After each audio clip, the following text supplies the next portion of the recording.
আমরা বুঝবো कि जिंदा কাকে বলে আর মুর্দা কাকে বলে। আরেকটা আমরা বুঝবো कि वसीला চাওয়া যাবে কি যাবে না। তৃতীয় নম্বর অর্থ বুঝবো আমরা कि वसीलाর মানে কি, वसीलाটার ব্যাখ্যা কি, वसीला কাকে বলে। এই তিনটা আজকে আমরা ইনশাআল্লাহ জানবো। আসল সর্বপ্রথম আমি জানি, সর্বপ্রথম আমি কোরআন থেকে দলিল দিই। কোরআনে পাকের মধ্যে এক জায়গা আল্লাহ তাআলা বলেছেন আল হায়াউ ওয়াল মাউতা। এই আয়াতটা কি সম্বন্ধে নাযিল হলো? এটা শানে নুজুল কি? আজিজানে কিরামে ওয়াকার হুজুর সাল্লাল্লাহু তাআলা আলাইহি ওয়াসাল্লাম যখন দ্বীনের প্রচার করতে লাগলেন, দ্বীনে ইসলামের প্রচার করতে লাগলেন, সমস্ত মুসলমান সমস্ত কাফির দিকে মুসলমান বানাইতে লাগলেন। দয়াল নবী আবু জাহেলের দরবারে গেল, আবু জাহেল তুমি কলমা পড়ে মুসলমান হয়ে যাও, আবু লাহাব তুমিও কলমা পড়ে মুসলমান হয়ে যাও। আল্লাহ এক আছে, দ্বিতীয় নাই, আল্লাহকে এক বলে স্বীকার করো। আবু জাহেল আবু লাহাব বলল, ইয়া রাসূলুল্লাহ, ওগো দয়াল নবী, ওগো মুহাম্মদ, আমি কলমাও পড়ব না, দ্বীন ইসলামকে কবুল করব না। আল্লাহ বললেন, ওগো নবী, ওদিকে আপনি নসিহত করেন না, এই জন্য কে ওরা হচ্ছে মুর্দা বলুন।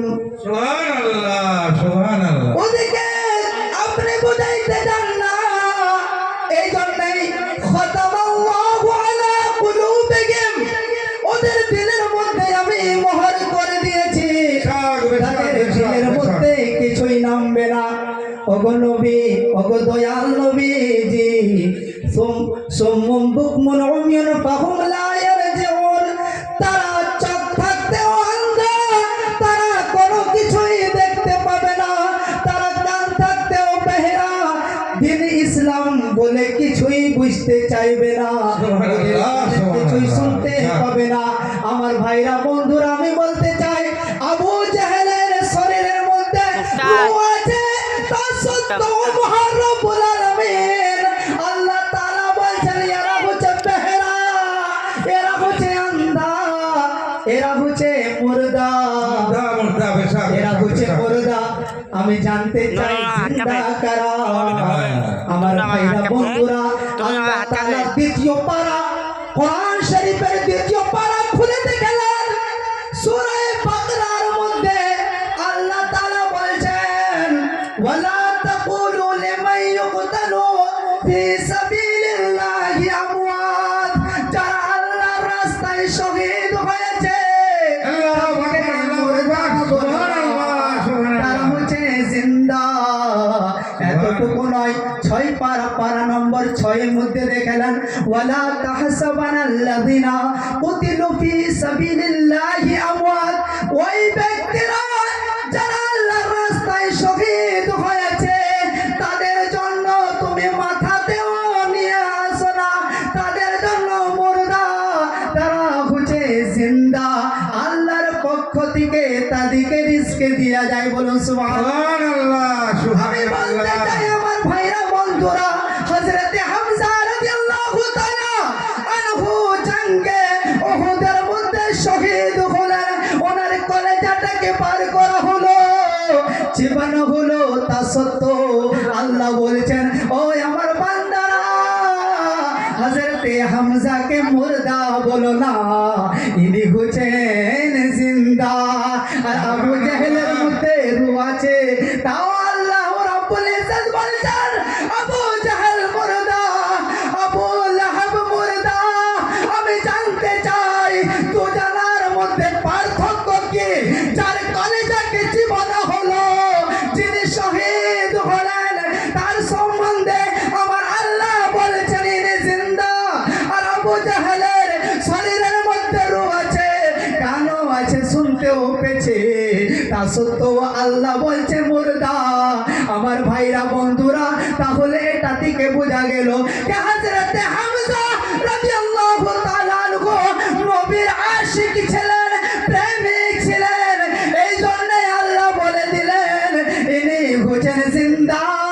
আর আবু জাহাল, আবু লাহাব নবীর নাফরমান ছিল, নবীর গোস্তাক ছিল। এই জন্য আল্লাহ বলে দিলেন ই হচ্ছে মুর্দা। তাহলে কোরআন থেকে কি প্রমাণ হলো কি জিন্দা কাকে বলে আর মুর্দা কাকে বলে?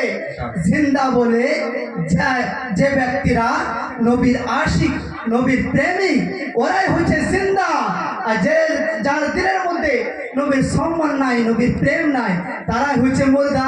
এবারে আমি বলতে চাই কোরআনের 2 নম্বর আয়াত যেটা মওযু বানিয়েছি, আকমালতু লাকুম দীনুকুম, এই মেহবুব আমি আপনার উপরে দিনটা মুকম্মল করব। এই আয়াতটার শানে নজুল আমরা শুনুন। এই আয়াতটার শানে নজুল কি?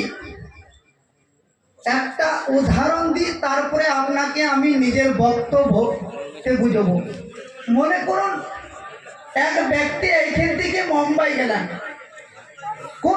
যে কোনো কাজের জন্য। সে ব্যক্তি 5 দিন থাকবে, কি 1 মাস থাকবে, কি 1 বছর থাকবে, কি 2 বছর থাকবে, কি 3 বছর থাকবে, কি 4 বছর থাকবে, কিন্তু ওকে ফিরতে হবে না, ওকে ঘর থেকে আসতে হবে। আর যদি ওই ব্যক্তি যখন ঘরে ফিরে চলে এলো, তাহলে বলবে ঠিক আছে, তাহলে বলা যাবে ঠিক আছে।